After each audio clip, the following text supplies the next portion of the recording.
شروع اللہ کا نام لے کر جو بڑا مہربان نہایت رحم والا ہے۔ لوگو، اپنے پروردگار سے ڈرو جس نے تم کو ایک شخص سے پیدا کیا، یعنی اول سے اس کا جوڑا بنایا، پھر ان دونوں سے کثرت سے مرد اور عورت پیدا کر کے روح زمین پر پھیلا دیے، اور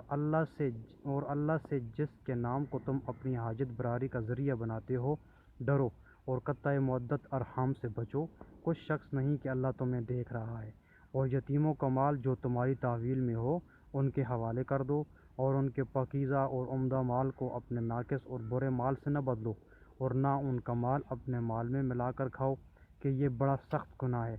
اور اگر تم کو اس بات کا خوف ہو کہ تم یتیم لڑکیوں کے بارے میں انصاف نہ کر سکو گے،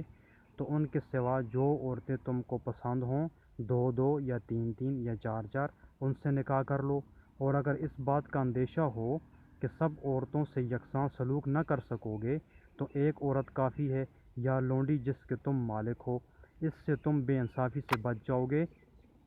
اور عورتوں کو ان کے مہر خوشی سے دے دیا کرو، ہاں اگر وہ اپنی خوشی سے اس میں سے کچھ تم کو چھوڑ دیں تو اسے ذوق و شوق سے کھا لو۔ اور بے عقلوں کو ان کا مال جسے اللہ نے تم لوگوں کے لیے سبب معیشت بنایا ہے مت دو، ہاں اس میں سے ان کو کھلاتے اور پہناتے رہو، اور ان سے معقول باتیں کہتے رہو۔ اور یتیموں کو بالغ ہونے تک کام کاج میں مصروف رکھو، پھر بالغ ہونے پر اگر ان میں عقل کی پختگی دیکھو تو ان کا مال ان کے حوالے کر دو، اور اس خوف سے کہ وہ بڑے ہو جائیں، یعنی بڑے ہو کر تم سے اپنا مال واپس لے لیں، اس کو فضول خرچی اور جلدی میں نہ اڑا دینا۔ جو شخص آسودہ حال ہو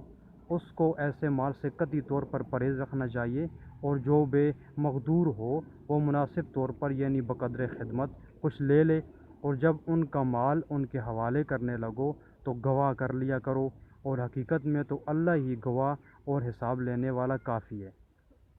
جو مال ماں باپ اور رشتہ دار چھوڑ مریں، تھوڑا ہو یا بہت، اس میں سے مردوں کا بھی حصہ ہے اور عورتوں کا بھی، یہ حصے اللہ کے مقرر کیے ہوئے حصے ہیں۔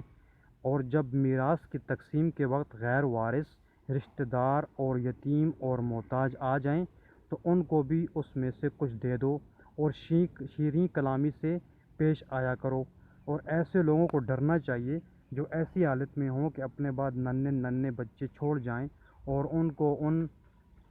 کی نسبت خوف ہو کہ ان کے مرنے کے بعد ان بیچاروں کا کیا حال ہوگا۔ پس چاہیے کہ یہ لوگ اللہ سے ڈریں اور معقول بات کہیں۔ جو لوگ یتیموں کا مال ناجائز طور پر کھاتے ہیں وہ اپنے پیٹ میں آگ بھرتے ہیں اور دوزخ میں ڈالے جائیں گے۔ اللہ تمہاری اولاد کے بارے میں تم کو ارشاد فرماتا ہے کہ ایک لڑکے کا حصہ 2 لڑکیوں کے حصے کے برابر ہے، اور اگر اولاد میت صرف لڑکیاں ہی ہوں، یعنی 2 یا 2 سے زیادہ، تو کل ترکے میں ان کا 2/3، اور اگر صرف ایک لڑکی ہو اور اس کا نصف، اور میت کے ماں باپ کا یعنی دونوں میں سے ہر ایک کا ترکے میں 6واں حصہ، بشرطیہ کہ میت کی اولاد ہو۔ اور اگر اولاد نہ ہو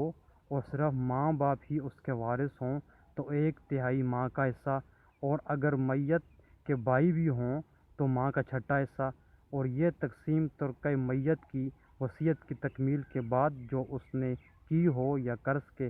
ادا ہونے کے بعد جو اس کے ذمے ہو عمل میں آئے گی۔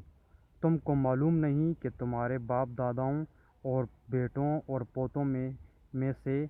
فائدے کے لحاظ سے تم سے کون زیادہ قریب ہے۔ یہ حصے اللہ کے مقرر کیے ہوئے ہیں، بے شک اللہ سب کچھ جاننے والا اور حکمت والا ہے۔